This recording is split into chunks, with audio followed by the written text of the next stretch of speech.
కౌలు రైతుల ఇబ్బందులు ప్రభుత్వం బాధ్యతగా తీసుకుని సమస్యలను పరిష్కరించాలని కోరుతూ గుంటూరు నగరం కొత్తపేటలోని మల్లయ్యలింగం భవన్లో ఏపీ కౌలు రైతుల సంఘం జిల్లా సమితి ఆధ్వర్యంలో రౌండ్ టేబుల్ సమావేశం కంజుల విఠల్ రెడ్డి అధ్యక్షతన జరిగింది. ఈ రౌండ్ టేబుల్ సమావేశంలో కమ్యూనిస్టు పార్టీల నేతలు, రైతు సంఘాల నాయకులు పాల్గొన్నారు. ఈ సందర్భంగా సిపిఐ రాష్ట్ర కార్యదర్శి వర్గ సభ్యులు జంగాల అజయ్ కుమార్ మాట్లాడుతూ రాష్ట్రంలో కౌలు రైతుల పరిస్థితి దయనీయంగా తయారైందని, కౌలు కార్డులు అందక కౌలు రైతులు అప్పుల పాలై ఆత్మహత్యలు చేసుకునే పరిస్థితి నెలకొందని ఆవేదన వ్యక్తం చేశారు. 10 ఎకరాలు పొలం ఉన్నటువంటి పెద్ద రైతు కొడుక్కి పిల్లనివ్వడానికి వెనకాడుతున్నారు. కానీ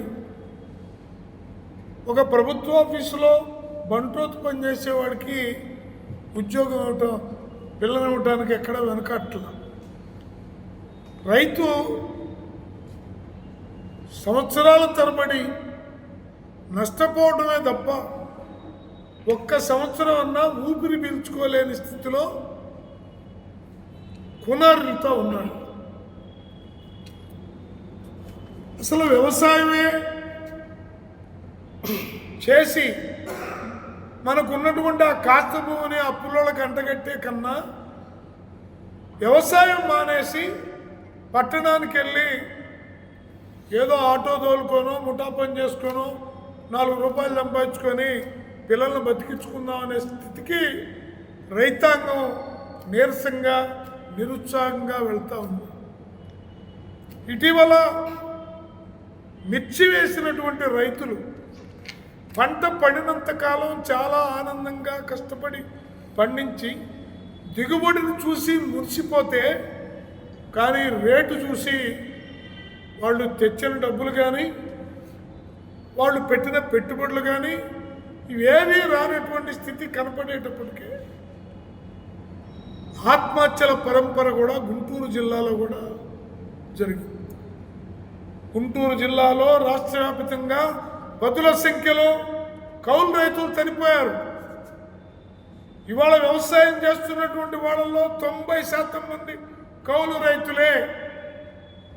ఈ రాష్ట్ర ప్రభుత్వం నిజంగా రైతుల పక్షపాతే కనుక అయితే తక్షణమే పూనుకొని కౌలు రైతులకు కార్డులు ఇచ్చి ముందస్తు ఇస్తామన్న 20,000 పెట్టుబడి ఇచ్చి నష్టపోయిన మిర్చి రైతులకి ఎంత నష్టపోయారో కనీసం 25,000 అన్న వాళ్ళకి ఇస్తే వాళ్ళు ఒడ్డున పడతారు.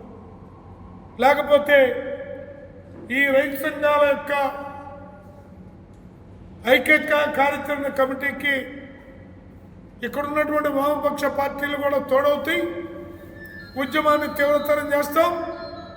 రైతు లేనిదే రాజ్యం లేదని మాటల్లో కాకుండా ఆచరణలో చేసేటట్టుగా చేయాలని డిమాండ్ చేస్తూ వచ్చే మంగళవారం అంటే 13వ తారీఖు కలెక్టర్ కార్యాలయం దగ్గర వాళ్ళు ధర్నా కార్యక్రమాన్ని ఏర్పాటు చేశారు.